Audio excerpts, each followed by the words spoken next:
सत श्री अकाल जी दा खालस टीवी देख रहे सारे दर्शकों का बहुत बहुत स्वागत है। पंजाब भारत और दुनिया भर के प्राइम टाइम दे विच मैं हरशरण कौर। दुनिया दे विच दो युद्ध बहुत ही असावे हुए ने। पहला युद्ध चमकौर दा युद्ध, चमकौर दी गढ़ी दे विच जदों 40 ਸਿੰਘਾਂ ने 10 लाख तो वध फौज का मुकाबला किया सी। दुनिया के इतिहास दे विच इस जंग का जिक्र आउंदा है। दूसरा युद्ध सारागढ़ी दा, सारागढ़ी दी जंग दे विच 21 सिखां दा 10,000 पठाणा दी फौज दे नाल सामना होया सी ते अज सारागढ़ी दिवस है। सारागढ़ी दिवस दे उन्हां 21 सिख शहीदां नूं असीं सलाम करदे हां। 12 सितंबर 1897 दी सारागढ़ी दी जंग दे विच 21 सिख फौजियां ने 10,000 पठाणा नूं हरा के इह जंग जित लई सी। सारागढ़ी दा किला पाकिस्तान दे उत्तर पश्चिमी सरहदी खेतर कोहाट जिले दे विच करीब 6,000 फुट दी उचाई दे उत्ते बनिया होया है। इह ओह इलाका है जिथे रहण वाले लोकां दे उत्ते अज तक किसी भी सरकार दा राज नहीं हो सकिया। 1880 के दहाके दे विच अंग्रेज़ां ने इत्थे 3 चौकियां बनाईयां सी जिस दा स्थानक यानी कि उत्थे रहण वाले ओरकजई लोकां ने विरोध कीता सी, जिहदे कारण अंग्रेज़ां नूं इह चौकियां खाली करनियां पईयां सी। सो इस जंग दा वृतांत है जिहड़ा वो बहुत ही लंबा चौड़ा है। सारा असीं तुहानूं इस बुलेटिन दे विच नहीं सुना सकदे, किसी खास प्रोग्राम दे विच जरूर जिक्र करांगे, पर इह तुहाडे लई है, तुहाडा होमवर्क है कि तुसीं सारागढ़ी दी अनोखी जंग दे बारे जरूर पढ़ियो अज जां कल नूं। पर असीं तुहानूं जरूर दस दिंदे हां कि ब्रिटिश संसद ने खड़े होके 21 सिख फौजियां दा सन्मान कीता सी। इस जंग नूं दुनिया दे सब तो वड्डे लॉस्ट स्टैंड्स दे विच थां दित्ती गई है। जदों इन्हां सिखां दी कुर्बानी दी खबर लंडन पहुंची सी तां उस वेले ब्रिटिश संसद दा सैशन चल रहा सी। सारे मैंबरां ने खड़े होके इन्हां 21 सिख सैनिकां नूं स्टैंडिंग ओवेशन दित्ता सी। लंडन गजट दे 11 फरवरी 1898 दे अंक दे विच 26,937 दे पन्ना 863 दे उत्ते संसद दी टिप्पणी है जिहड़ी ओह छपी सी कि सारे ब्रिटेन अते भारत नूं 36 सिख रेजीमेंट दे इन्हां सैनिकां उत्ते माण है। इह कहण दे विच कोई अतकथनी नहीं है कि जिहड़ी सेना दे विच सिख सिपाही लड़ रहे होण उन्हां नूं हराया नहीं जा सकदा। ते 21 सिखां नूं सैनिकां दा सब तो वड्डा वीरता पुरस्कार भी मिल चुकिया। जदों महाराणी विक्टोरिया नूं इह खबर मिली सी तां उन्हां ने सारे 21 सैनिकां नूं इंडियन ऑर्डर ऑफ मैरिट देण दा ऐलान कीता ते इह पुरस्कार उस वेले तक भारतीयां नूं मिलण वाला सब तो वड्डा पुरस्कार सी जो उदों दे विक्टोरिया क्रॉस अते अज दे परमवीर चक्कर दे बराबर सी। उदों तक विक्टोरिया क्रॉस सिर्फ अंग्रेज सैनिकां नूं मिल सकदा सी ते ओह भी सिर्फ जिंदा सैनिकां नूं, ते पहली वारी इह भारत दे शहीद होए सिख सैनिकां नूं मिलिया सी। 1911 दे विच जाके जॉर्ज 5th ने पहली वारी ऐलान कीता सी कि भारती सैनिक भी विक्टोरिया क्रॉस जितण दे हकदार होणगे। इन्हां सैनिकां दे परिवार वालियां नूं 500 रुपए अते 2 मुरब्बा जमीन जो अज दे 50 एकड़ दे बराबर है वो सरकार दे वल्लों दित्ती गई सी। सिर्फ एक सैनिक दाद नूं कुछ नहीं दिता गया क्योंकि वो NCE यानी कि नॉन कंबाटेंट एनरोल्ड सी ते उसनूं हथियार चुकण दी इजाजत नहीं सी।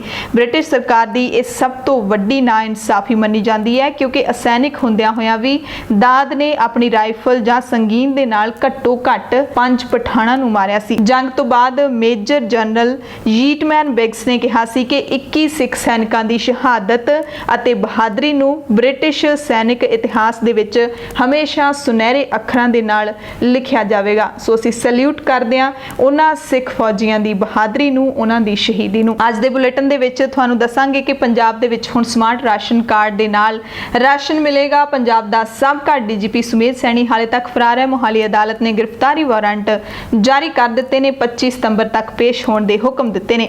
SGPC प्रधान अते सत्कार कमेटी के लीडर आपस दे विच खुंदक क्यों कढ़ रहे ने? विद्यार्थियों के पेपरां नूं लैके अहम जानकारी दसांगे। श्री गुरु नानक साहिब दा ज्योति जोत दिहाड़ा भी अज पूरी दुनिया दे विच वसदे सिख भाईचारे दे वल्लों मनाया गया। विस्तार दे विच खबरां तो पहलां तुहानूं दस दिंदे हां कोरोना वायरस दीआं कुछ संखेप दे विच अपडेट्स। सब तो पहलां दुनिया की गल कर लईए तां 2,85,00,000 कुल पॉजिटिव मरीज ने, जिन्हां दे विचों 1,92,00,000 ठीक हो चुके ने ते मौतां दी गिनती 9,16,000 है। जे पूरे भारत की गल कर लईए तां 9,58,316 कुल एक्टिव पॉजिटिव मरीज ने ते ठीक हो चुके जिहड़े मरीज ने 36,24,196 ने। मौतां दी गिनती भारत दे विच 77,472 हो चुकी है। पंजाब की गल कर लईए तां पंजाब च मौतां दी गिनती 2,000 तो 200 तो भी उत्ते वध गई है, यानी कि 2,200 तो वध गई है मौतां दी गिनती। कुल पॉजिटिव मरीज ने ਜਿਹੜੇ ਉਹਨਾਂ ਦੀ ਗਿਣਤੀ 75000 ਪਾਰ ਕਰ ਗਈ ਹੈ। ਠੀਕ ਹੋਣ ਵਾਲੇ ਮਰੀਜ਼ਾਂ ਦੀ ਗਿਣਤੀ 54000 ਪਾਰ ਕਰ ਗਈ ਹੈ, यानी कि 55000 तक पहुंचने वाली है। ਤੇ एक्टिव मरीजों की गिणती भी 20000 तक पहुंच गई है।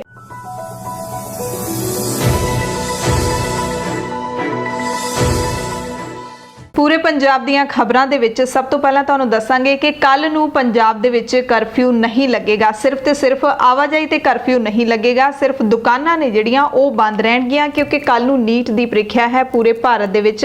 इस करके पंजाब दे मुख मंत्री कैप्टन अमरिंदर सिंह ने ऐलान कर दिता सी कि ऐतवार नूं इस वार सूबे दे विच आवाजाही दे उत्ते कोई पाबंदी नहीं लगेगी, आवाजाही दे किसी भी वाहन नूं रोकिया नहीं जाएगा।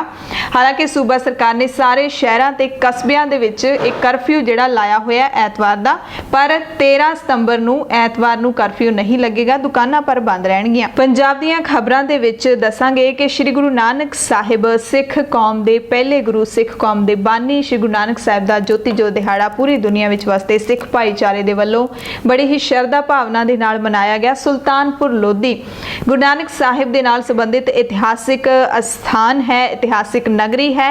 इत्थे भी इतिहासिक गुरुद्वारा बेर साहिब विखे गुरु नानक साहिब दा ज्योति जोत दिहाड़ा मनाया गया। हालांकि गुरु नानक साहिब ने अपने जीवन दे आखिरी वरे पाकिस्तान दे विच गुरुद्वारा करतारपुर साहिब विखे बिताए सीगे। करतारपुर साहिब दा लांघा भी पिछले साल खोल दिता गया सी। पाकिस्तान गुरुद्वारा प्रबंधक कमेटी ने यह मंग भी की सी भारत सरकार तो कि गुरु नानक साहिब दा ज्योति जोत दिहाड़ा उत्थे 20 तो 22 सितंबर नूं मनाया जाना है। उस मौके करतारपुर साहिब दा लांघा मुड़ तो संगत लई खोलिया जावे। SGPC ने भी इस दी मंग की है। वो देखना होवेगा कि खोलदी है भारत सरकार कि नहीं, पर गुरु नानक साहिब दे ज्योति जोत दिहाड़े मौके वड्डी गिनती दे विच संगत नतमस्तक होई। गुरुद्वारा सुल्तानपुर लोधी साहिब विखे अते कई सियासी लीडरां ने भी गुरु नानक साहिब दे जीवन नूं इस मौके याद कीता। पंजाब दीयां खबरां दे विच अगली अहम खबर है कि साबका DGP सुमेध सैनी दी गिरफ्तारी दे वारंट जारी कर दिते ने मोहाली अदालत ने। वारंट जारी करदियां जुडिशियल मैजिस्ट्रेट रवतेश इंद्रजीत सिंह ने कहा है कि 25 सितंबर तक सैनी नूं गिरफ्तार करके मोहाली अदालत दे विच पेश किया जावे। मटौर थाणे दे SHO नूं इस संबंधी हुक्म जिहड़े अदालत ने जारी कर दिते ने।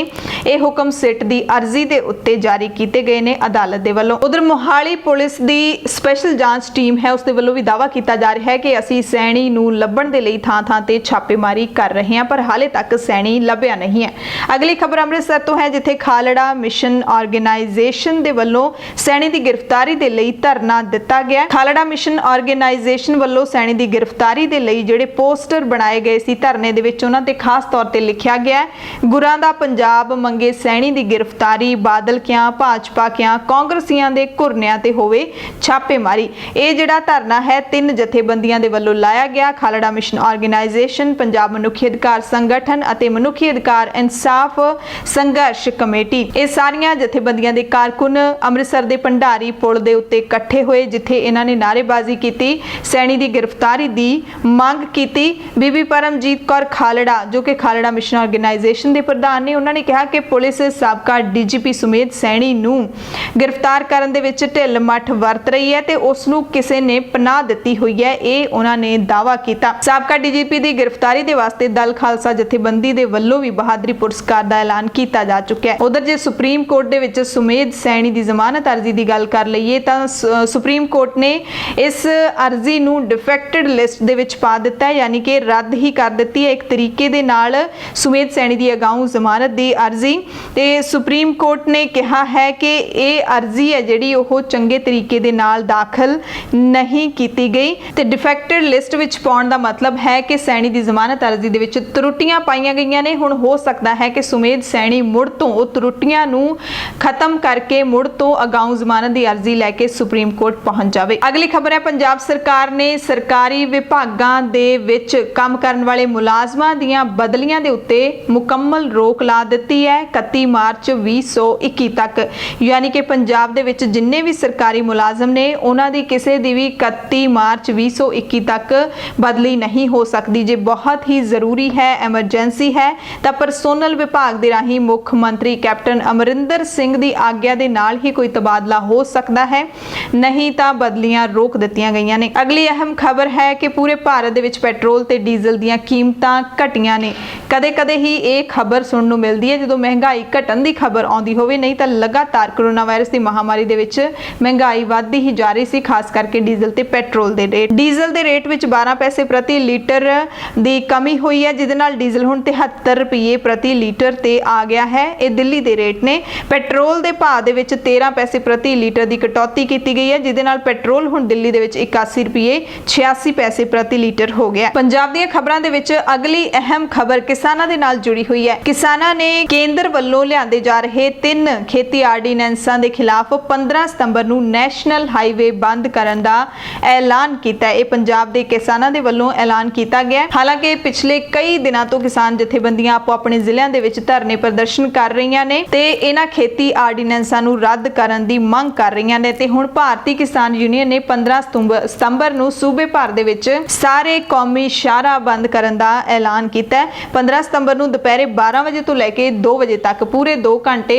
ਕੌਮੀ ਹਾਈਵੇ ਨੇ ਜਿਹੜੇ ਉਹ ਬੰਦ ਕੀਤੇ ਜਾਣਗੇ। ਤੇ ਉਧਰ ਪੰਜਾਬ ਦੇ ਮੁੱਖ ਮੰਤਰੀ ਕੈਪਟਨ ਅਮਰਿੰਦਰ ਸਿੰਘ ਨੇ ਵੀ ਕਿਸਾਨਾਂ ਦੇ ਹੱਕ ਦੇ ਵਿੱਚ ਹਾਂ ਦਾ ਨਾਰਾ ਮਾਰਿਆ ਹੈ। ਮੁੱਖ ਮੰਤਰੀ ਨੇ ਕੇਂਦਰ ਸਰਕਾਰ ਦੇ ਉੱਤੇ ਵਰਦਿਆਂ ਕਿਹਾ ਕਿ ਕਿਸਾਨਾਂ ਨੇ ਸੂਬੇ ਦਾ ਅਤੇ ਦੇਸ਼ ਦਾ ਸਖਤ ਘਾਲਣਾ ਘਾਲ ਕੇ ਢਿੱਡ ਭਰਿਆ ਤੇ ਇਹ ਜਿਹੜੇ ਕੇਂਦਰ ਨੇ ਆਰਡੀਨੈਂਸ ਲਿਆਂਦੇ ਨੇ ਜਿਹੜੇ ਘੱਟੋ ਘੱਟ ਸਮਰਥਨ ਮੁੱਲ ਦੇ ਖਾਤਮੇ ਦਾ ਮੁੱਢ ਬੰਨ੍ਹਦੇ ਨੇ, ਇਹ ਕਿਸਾਨਾਂ ਦੇ ਲਈ ਵਿਨਾਸ਼ਕਾਰੀ ਸਾਬਿਤ ਹੋਣਗੇ। ਸਤਲੁਜ ਯਮੁਨਾ ਲਿੰਕ ਨਹਿਰ ਦੇ ਮੁੱਦੇ ਦੇ ਉੱਤੇ ਵੀ ਕੈਪਟਨ ਅਮਰਿੰਦਰ ਸਿੰਘ ਨੇ ਆਪਣਾ ਬਿਆਨ ਦਿੱਤਾ ਹੈ, ਕਿਹਾ ਕਿ ਇਹ ਹੋਰ ਸਮੱਸਿਆ ਹੈ ਜਿਹਦਾ ਸਾਹਮਣਾ ਪੰਜਾਬ ਨੂੰ ਕਰਨਾ ਪੈ ਰਿਹਾ। ਅੱਗੇ ਕਿਹੜਾ ਘੱਟ ਸਮੱਸਿਆਵਾਂ ਨੇ, ਇਹ ਇੱਕ ਹੋਰ ਸਮੱਸਿਆ ਜਿਹਦਾ ਅਸੀਂ ਸਾਹਮਣਾ ਕਰ ਰਹੇ ਹਾਂ।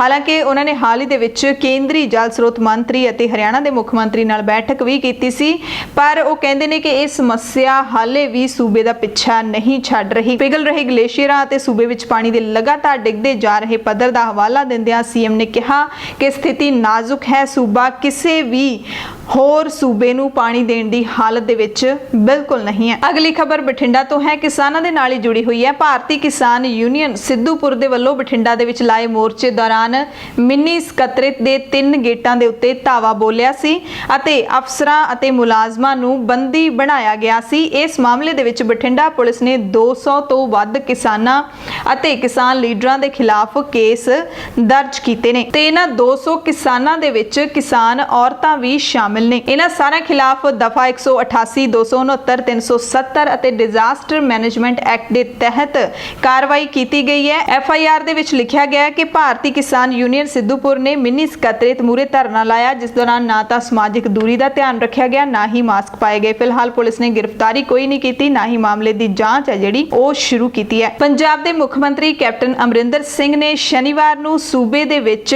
ਸਮਾਰਟ ਰਾਸ਼ਨ ਕਾਰਡ ਸਕੀਮ ਦੀ ਸ਼ੁਰੂਆਤ ਕੀਤੀ ਅਤੇ ਇਸ ਤੇ ਚਰਚਾ ਵੀ ਕੀਤੀ। ਮੁੱਖ ਮੰਤਰੀ ਨੇ ਦੱਸਿਆ ਕਿ ਇਸ ਕਾਰਡ ਦੇ ਰਾਹੀਂ ਹੁਣ ਪੂਰੇ ਸੂਬੇ ਦੇ ਲੋਕ ਬਿਨਾਂ ਕਿਸੇ ਹੋਰ ਦਸਤਾਵੇਜ਼ ਦੇ ਪੰਜਾਬ ਦੇ ਕਿਸੇ ਵੀ ਜ਼ਿਲ੍ਹੇ ਵਿੱਚ ਕਿਸੇ ਵੀ ਥਾਂ ਤੋਂ ਆਪਣਾ ਰਾਸ਼ਨ ਲੈ ਸਕਣਗੇ। ਇਹ ਕਾਰਡ ਹੈ ਸਮੇਂ ਦੀ ਬਚਤ ਕਰੇਗਾ। ਇੱਕ ਵਾਰ ਵਿੱਚ ਹੀ ਡਿਪੂ ਧਾਰਕ ਤੋਂ ਕਣਕ ਮਿਲ ਜਾਏਗੀ, ਜਿਹਦੇ ਨਾਲ ਸਲਿੱਪ ਸਿਸਟਮ ਖਤਮ ਹੋ ਜਾਏਗਾ। ਕਣਕ ਦੀ ਵੰਡ ਪਾਰਦਰਸ਼ੀ ਤਰੀਕੇ ਨਾਲ ਹੋਵੇਗੀ ਤੇ ਧੱਕੇਸ਼ਾਹੀ ਨਹੀਂ ਕੀਤੀ ਜਾਏਗੀ। ਇਹ ਕਹਿਣਾ ਹੈ ਮੁੱਖ ਮੰਤਰੀ ਕੈਪਟਨ ਅਮਰਿੰਦਰ ਸਿੰਘ ਦਾ। ਮੁੱਖ ਮੰਤਰੀ ਨੇ ਸਾਫ਼ ਤੌਰ ਤੇ ਹੋਰ ਸਮਝਾਇਆ ਲੋਕਾਂ ਨੂੰ ਕਿ ਇਸ ਸਕੀਮ ਦੇ ਨਾਲ ਭ੍ਰਿਸ਼ਟਾਚਾਰ ਨੂੰ ਨੱਥ ਪਵੇਗੀ। ਲਾਭਪਾਤਰੀਆਂ ਨੂੰ ਕਿਸੇ ਵੀ ਡਿਪੂ ਤੋਂ ਰਾਸ਼ਨ ਦੀ ਖਰੀਦ ਕਰਨ ਦੀ ਖੁੱਲ੍ਹ ਹੋਵੇਗੀ। ਮੁੱਖ ਮੰਤਰੀ ਕੈਪਟਨ ਅਮਰਿੰਦਰ ਸਿੰਘ ਨੇ ਸੂਬੇ ਦੇ ਵਿੱਚ 100 ਵੱਖੋ-ਵੱਖ ਥਾਵਾਂ ਦੇ ਉੱਤੇ ਵੀਡੀਓ ਕਾਨਫਰੰਸਿੰਗ ਤੇ ਰਾਹੀਂ ਇਸ ਸਕੀਮ ਦਾ ਉਦਘਾਟਨ ਕੀਤਾ। ਇਹ ਵੀ ਜਾਣਕਾਰੀ ਮਿਲ ਰਹੀ ਹੈ ਕਿ ਡਿਪੂ ਧਾਰਕ ਨੇ ਜਿਹੜੇ ਉਹ ਮਸ਼ੀਨਾਂ ਨੂੰ ਅਪਗ੍ਰੇਡ ਕਰਨਗੇ। ਮਸ਼ੀਨਾਂ ਦੇ ਵਿੱਚ ਸਵਾਈਪ ਕਾਰਡਾਂ ਦੀ ਚੋਣ ਕੀਤੀ ਜਾਏਗੀ। ਜੇ ਪੁਰਾਣੀਆਂ ਮਸ਼ੀਨਾਂ ਨੂੰ ਅਪਗ੍ਰੇਡ ਕੀਤਾ ਜਾਂਦਾ ਹੈ ਤਾਂ ਠੀਕ ਹੈ, ਨਹੀਂ ਤਾਂ ਕਾਰਡ ਸਵਾਈਪਾਂ ਵਾਲੀਆਂ ਨਵੀਆਂ ਮਸ਼ੀਨਾਂ ਨੇ ਜਿਹੜੀਆਂ ਉਹ ਦਿੱਤੀਆਂ ਜਾਣਗੀਆਂ। ਯਾਨੀ ਕਿ ਸਮਾਰਟ ਕਾਰਡ ਇੱਕ ਕਾਰਡ ਧਾਰਕ ਨੂੰ ਇਹ ਹੱਕ ਦਿੰਦਾ ਹੈ, ਇਹ ਅਧਿਕਾਰ ਦਿੰਦਾ ਹੈ ਕਿ ਉਹ ਆਪਣੇ ਹਿੱਸੇ ਦੀ ਖੁਰਾਕ ਇਸ ਕਾਰਡ ਦੇ ਰਾਹੀਂ ਪੰਜਾਬ ਦੇ ਕਿਸੇ ਵੀ ਥਾਂ ਤੋਂ ਲੈ ਸਕੂਗਾ। ਸੋ ਇੱਕ ਪਾਸੇ ਤਾਂ ਪੰਜਾਬ ਦੇ ਮੁੱਖ ਮੰਤਰੀ ਕੈਪਟਨ ਅਮਰਿੰਦਰ ਸਿੰਘ ਨੇ ਸਮਾਰਟ ਕਾਰਡ ਰਾਸ਼ਨ ਸਕੀਮ ਦਾ ਉਦਘਾਟਨ ਕੀਤਾ ਤੇ ਦੂਸਰੇ ਪਾਸੇ ਕਰੋਨਾ ਵਾਇਰਸ ਦੇ ਇੱਕ ਹਾਲਾਤ ਦੇ ਉੱਤੇ ਨਜ਼ਰ ਮਾਰੀਏ ਤਾਂ ਮੋਗਾ ਜ਼ਿਲ੍ਹੇ ਦੀ ਤਸਵੀਰ ਸਾਹਮਣੇ ਆਉਂਦੀ ਹੈ। ਮੋਗਾ ਦੇ ਸਿਵਲ ਹਸਪਤਾਲ ਦੇ ਵਿੱਚ ਕਹਿੰਦੇ ਮਰੀਜ਼ ਨੇ ਜਿਹੜੇ ਕੋਵਿਡ-19 ਦੇ ਉਹ ਹੇਠਾਂ ਸੌਣ ਨੂੰ मजबूर ने।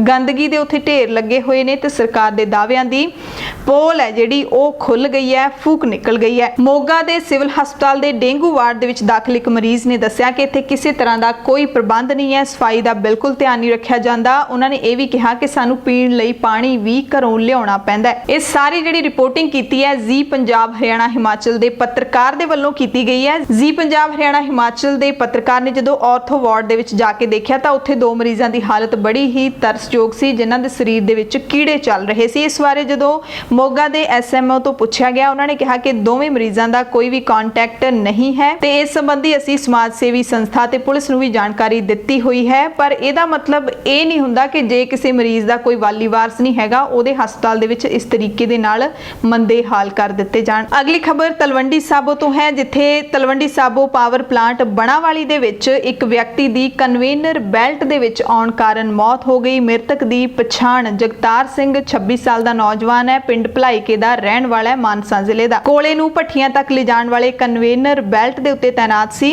पर कन्वेनर बेल्ट सही तरीके नाल नहीं चल रही सी, ना ही ਉਹਦੇ ਤੇ ਸੇਫਟੀ ਗਾਰਡ ਸੀ।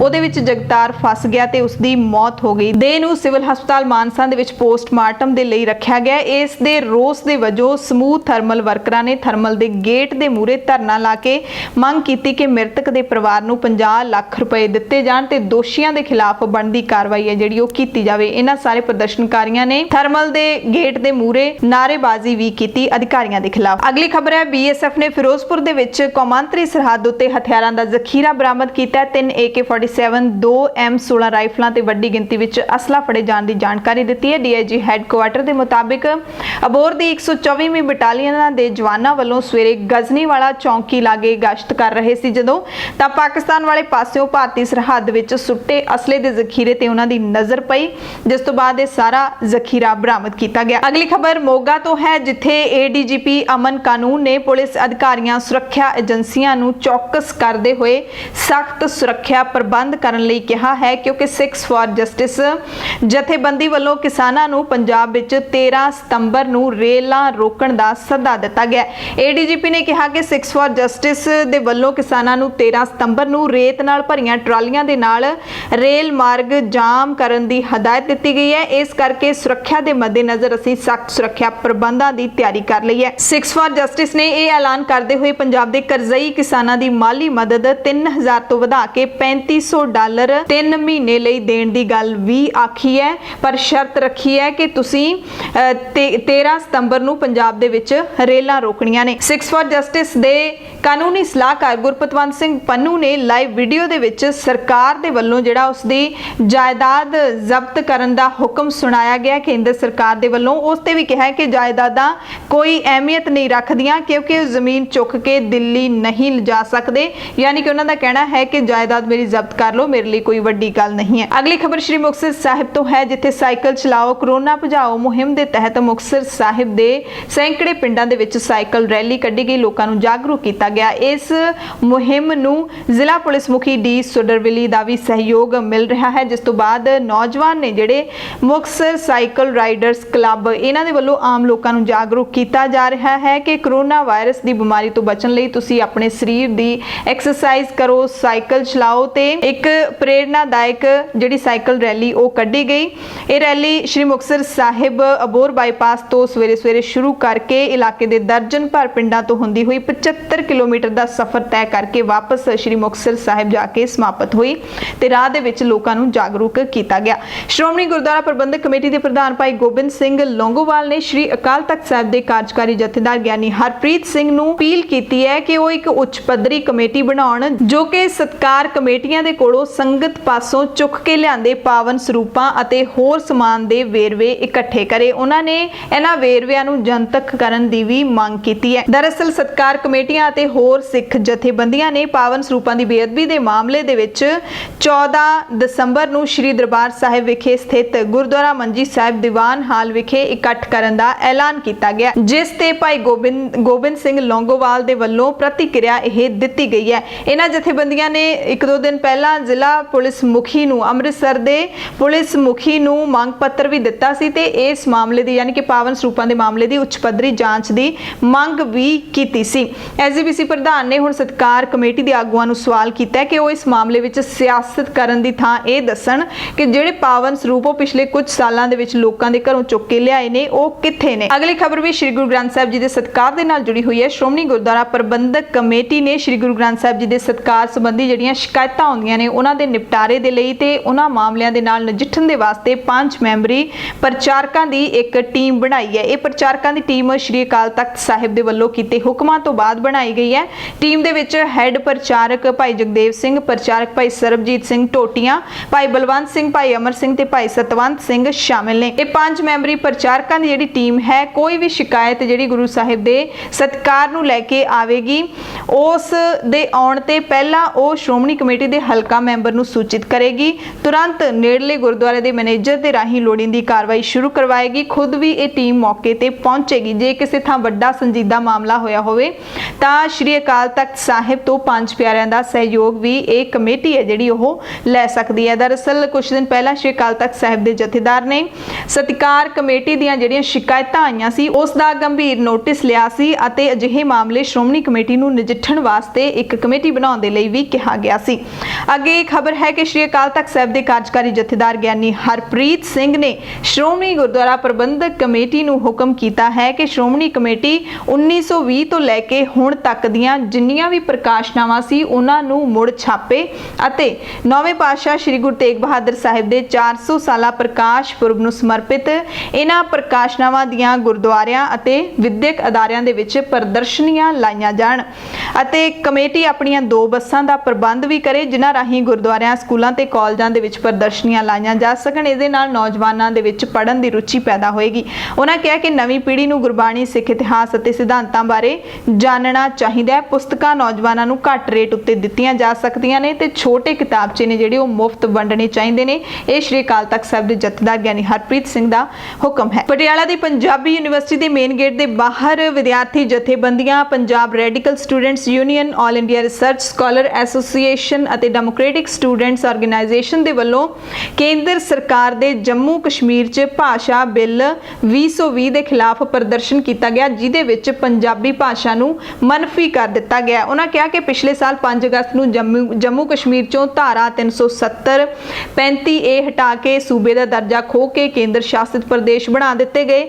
ਹੁਣ ਫਿਰ ਕੇਂਦਰ ਦੀ ਫਾਸ਼ੀਵਾਦੀ ਹਕੂਮਤ ਹੈ ਜਿਹੜੀ ਉਹ ਜੰਮੂ ਕਸ਼ਮੀਰ ਭਾਸ਼ਾਈ ਬਿੱਲ ਦੇ ਵਿੱਚੋਂ ਪੰਜਾਬੀ ਭਾਸ਼ਾ ਨੂੰ ਬਾਹਰ ਕੱਢ ਰਹੀ ਹੈ, ਬਾਹਰ ਕੱਢ ਹੀ ਦਿੱਤਾ ਗਿਆ ਤੇ ਇਹ ਸਾਬਿਤ ਹੁੰਦਾ ਹੈ ਕਿ ਕੇਂਦਰ ਦੀ ਸਰਕਾਰ ਘੱਟ ਗਿਣਤੀਆਂ ਖਿਲਾਫ ਆਪਣੀਆਂ ਤਾਕਤਾਂ ਦਾ ਕੇਂਦਰੀਕਰਨ ਕਰ ਰਹੀ ਹੈ। ਫਰੀਦਕੋਟ ਤੋਂ ਖਬਰ ਹੈ ਜਿੱਥੇ ਬਾਬਾ ਸ਼ੇਖ ਫਰੀਦ ਦੀ ਯਾਦ ਦੇ ਵਿੱਚ ਹਰ ਸਾਲ ਜਿਹੜਾ 19 ਤੋਂ 23 ਸਤੰਬਰ ਤੱਕ ਮੇਲਾ ਲੱਗਦਾ ਹੁੰਦਾ ਹੈ ਉਸ ਨੂੰ ਇਸ ਵਾਰੀ ਰੱਦ ਕਰ ਦਿੱਤਾ ਗਿਆ ਹੈ। ਬਾਬਾ ਫਰੀਦ ਆਗਮਨ ਪੁਰਬ ਦੇ ਸਮਾਗਮ ਨੇ ਜਿਹੜੇ ਉਹ ਰੱਦ ਕਰ ਦਿੱਤੇ ਗਏ ਨੇ। ਡੀਸੀ ਵਿਮਲ ਕੁਮਾਰ ਸੇਤੀਆ ਨੇ ਇਸ ਬਾਰੇ ਜਾਣਕਾਰੀ ਦਿੱਤੀ ਹੈ ਕਿ ਕੋਰੋਨਾ ਵਾਇਰਸ ਦੇ ਕਾਰਨ ਇਸ ਵਾਰੀ ਆਗਮਨ ਪੁਰਬ ਤੇ ਕੋਈ ਵੀ ਸਮਾਗਮ ਨਹੀਂ ਹੋਣਗੇ। 23 ਸਤੰਬਰ ਨੂੰ ਟਿੱਲਾ ਬਾਬਾ ਫਰੀਦ ਤੋਂ ਗੁਰਦੁਆਰਾ ਗੋਦੜੀ ਸਾਹਿਬ ਤੱਕ ਨਗਰ ਕੀਰਤਨ ਵੀ ਨਹੀਂ ਕੱਢਿਆ ਜਾਵੇਗਾ। ਪਿਛਲੇ ਦਿਨੀ ਹਰਿਆਣਾ ਦੇ ਪਿਪਲੀ ਦੇ ਵਿੱਚ ਮੰਡੀ ਬਚਾਓ ਰੈਲੀ ਵਿੱਚ ਆਏ ਹਜ਼ਾਰਾਂ ਕਿਸਾਨਾਂ ਤੇ ਪੁਲਿਸ ਵੱਲੋਂ ਕੀਤੇ ਲਾਠੀਚਾਰਜ ਤੋਂ ਬਾਅਦ ਹੁਣ ਸਾਰੀਆਂ ਸਿਆਸੀ ਪਾਰਟੀਆਂ ਨੇ ਜਿਹੜੀਆਂ ਉਹ ਕਿਸਾਨਾਂ ਦੇ ਪ੍ਰਤੀ ਹਮਦਰਦੀ ਦਿਖਾਉਣ ਲੱਗੀਆਂ ਨੇ। ਕਾਂਗਰਸ ਸਮੇਤ ਸੂਬੇ ਦੀਆਂ ਸਾਰੀਆਂ ਜਿਹੜੀਆਂ ਸਿਆਸੀ ਪਾਰਟੀਆਂ ਨੇ ਹੁਣ ਕਿਸਾਨਾਂ ਦੇ ਨਾਲ ਹਮਦਰਦੀ ਜ਼ਾਹਿਰ ਕਰਦੀਆਂ ਹੋਈਆਂ ਤਿੰਨੇ ਆਰਡੀਨੈਂਸਾਂ ਨੂੰ ਰੱਦ ਕਰਨ ਦੀ ਮੰਗ ਵੀ ਕਰ ਰਹੀਆਂ ਨੇ ਤੇ ਕਿਸਾਨਾਂ ਦੇ ਖਿਲਾਫ ਜਿਹੜੇ ਪਰਚੇ ਦਰਜ ਕੀਤੇ ਗਏ ਨੇ ਉਹ ਵੀ ਰੱਦ ਕਰਨ ਦੀ ਮੰਗ ਕੀਤੀ ਗਈ ਹੈ ਸੂਬੇ ਦੀ ਆਮ ਆਦਮੀ ਪਾਰਟੀ ਦੇ ਵੱਲੋਂ।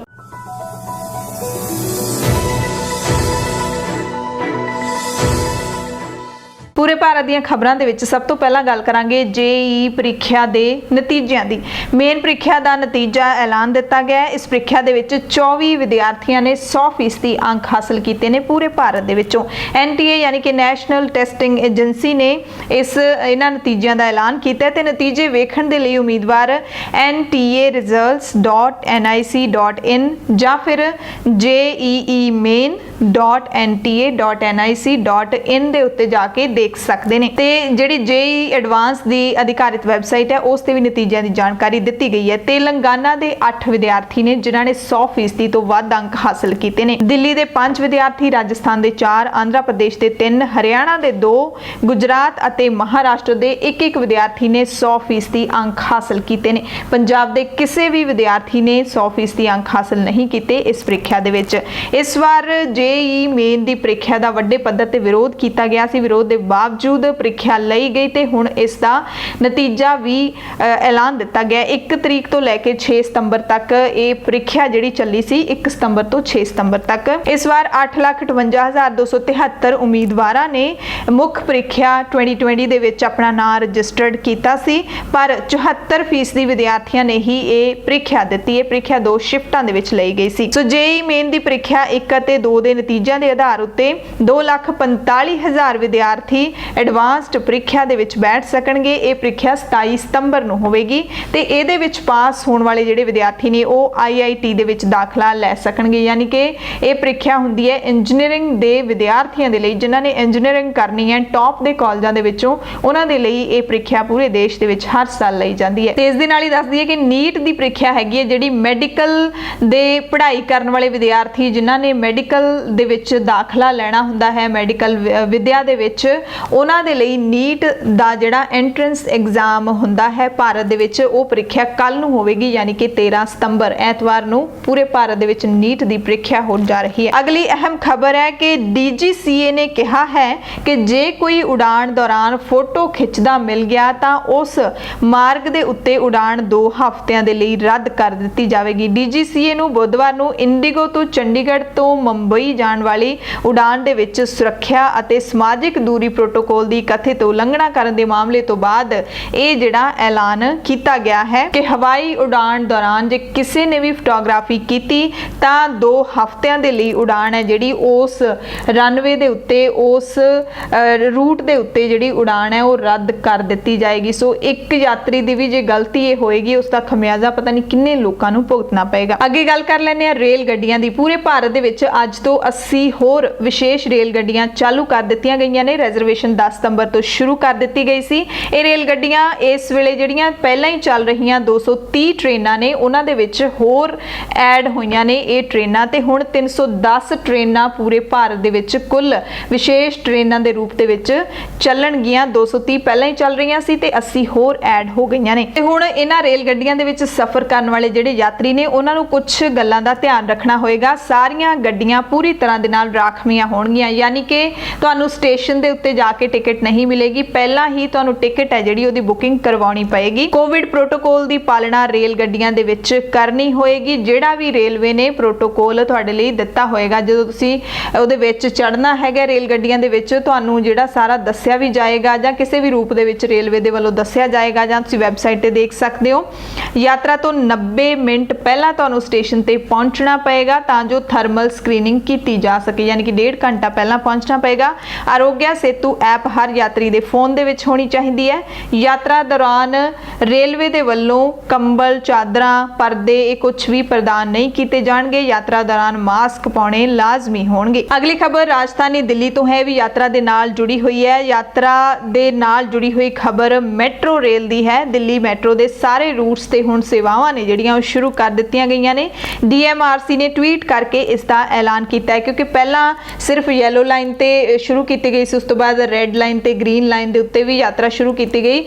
ਤਾਂ ਦਿੱਲੀ ਸਰਕਾਰ ਨੇ ਜਾਂ DMRC ਨੇ ਦੇਖਿਆ ਕਿ ਯਾਤਰਾ ਸਹੀ ਤਰੀਕੇ ਨਾਲ ਚੱਲ ਰਹੀ ਹੈ ਤਾਂ ਹੁਣ ਹਰ ਰੂਟ ਦੇ ਉੱਤੇ ਯਾਤਰਾ ਸ਼ੁਰੂ ਕਰ ਦਿੱਤੀ ਗਈ ਹੈ। ਦਿੱਲੀ ਸਰਕਾਰ ਨੇ ਕੁਝ ਪ੍ਰੋਟੋਕਾਲ ਜ਼ਰੂਰ ਤਿਆਰ ਕੀਤੇ ਨੇ ਜਿਨ੍ਹਾਂ ਦੀ ਯਾਤਰੀਆਂ ਨੂੰ ਪਾਲਣਾ ਕਰਨੀ ਹੋਏਗੀ। ਯਾਤਰੀਆਂ ਦੀ ਥਰਮਲ ਸਕਰੀਨਿੰਗ ਹੋਏਗੀ ਮੈਟਰੋ ਸਟੇਸ਼ਨ ਦੇ ਅੰਦਰ। ਥਰਮਲ ਸਕਰੀਨਿੰਗ ਤੋਂ ਬਾਅਦ ਹੀ ਜਾਣ ਦਿੱਤਾ ਜਾਏਗਾ। ਮਾਸਕ ਪਾਉਣਾ ਜ਼ਰੂਰੀ ਹੈ। ਟੋਕਨ ਬੰਦ ਹੈ, ਸਿਰਫ ਸਮਾਰਟ ਕਾਰਡ ਹੈ ਜਿਹੜਾ ਮੈਟਰੋ ਕਾਰਡ ਹੈ ਉਸ ਨੂੰ ਰੀਚਾਰਜ ਕਰਕੇ ਉਹਦੇ ਥਰੂ ਹੀ ਤੁਸੀਂ ਯਾਤਰਾ ਕਰ ਸਕਦੇ ਹੋ। ਕੰਟੇਨਮੈਂਟ ਜ਼ੋਨਾਂ ਦੇ ਵਿੱਚ ਜਿਹੜੇ ਸਟੇਸ਼ਨ ਨੇ ਉਹ ਬੰਦ ਰਹਿਣਗੇ।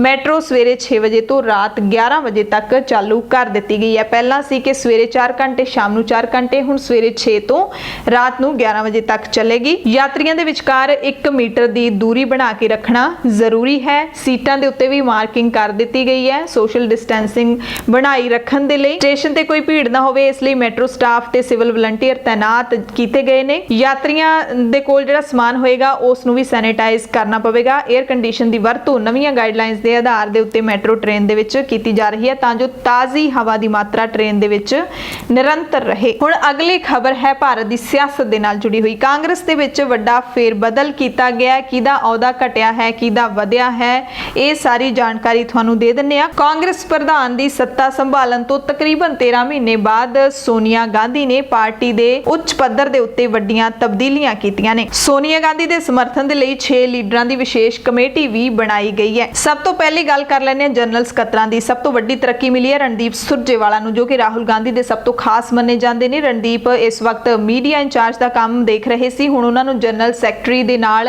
करनाटक का इंचार्ज भी बना दिता गया। रणदीप नूं सोनिया गांधी के समर्थन लई जिहड़ी 6 लीडरां की कमेटी बनी है उस दे विच भी शामिल किया गया। ते जिहड़े जनरल सकत्तर बनाए गए ने वख-वख सूबियां दे, यूपी का प्रियंका गांधी नूं, पंजाब का हरीश रावत नूं बनाया गया। ओमन चंदी आंध्र प्रदेश, अजय माकन राजस्थान और मुकुल वासनिक नूं मध्य प्रदेश का जनरल सकत्तर दे वजों बरकरार रखा गया।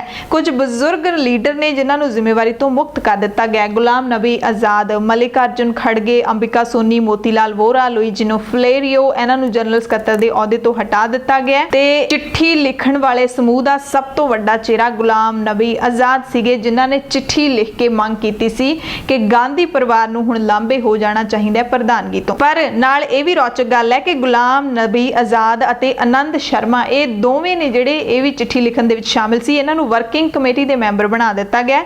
राहुल गांधी, डॉक्टर मनमोहन सिंह, अहमद पटेल, AK एंटनी, अंबिका सोनी, मल्लिकार्जुन खड़गे नूं भी CWC का मैंबर बनाया गया। सो हुण सवाल उठदा कि इन्ने वड्डे पद्धर ते तब्दीली जिहड़ी कीती गई है, इस दे नाल कांग्रेस पार्टी का कामकाज किन्ना कुछ सुधरेगा ते पार्टी की किस्मत किस हद तक बदलेगी ते कांग्रेस प्रधान सोनिया गांधी तो बाद पार्टी का प्रधान कौन बनेगा? कि राहुल गांधी वापस आउणगे जां फिर गांधी परिवार तो बाहरों कोई लीडर है जिहड़ा वो कांग्रेस पार्टी का प्रधान बनेगा, जिहड़ा कि अज तक नहीं होया। अगली खबर उत्तर प्रदेश तो है, जिथों की योगी सरकार ने भ्रिष्ट पुलिस वालियां नूं लाजमी रिटायरमेंट देण दी कार्रवाई है जिहड़ी हुण शुरू कर दित्ती है। यानी कि 50 साल तो वध उम्र वाले पुलिस कर्मचारियों नूं योगी सरकार जबरदस्ती रिटायर करेगी। DGP हैडकुआटर ने सारियां पुलिस इकाइयां, समूह IG रेंजां ते ADG जोनां नूं नकारा पुलिस वालियां दी सूची भेजण लई चिट्ठियां लिख दित्तियां ने। चिट्ठी दे विच कहा गया कि 31 मार्च 2020 नूं ਜਿਹੜੇ भी पुलिस मुलाजम 50 साल की उम्र पूरी कर चुके ने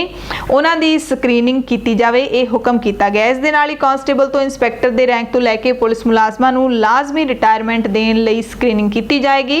योगी सरकार की इस वड्डी कार्रवाई तो बाद यूपी पुलिस दे विच भ्रिष्ट पुलिस मुलाजमां दी छांटी भी लाजमी शुरू होवेगी। वो पुलिस मुलाजम जिन्हां ने 31 मार्च 2020 नूं 50 साल की उम्र पार कर लई है ते हुण उन्हां नूं जबरी रिटायर है जिहड़ा वो कर दिता जाएगा यूपी दे विच।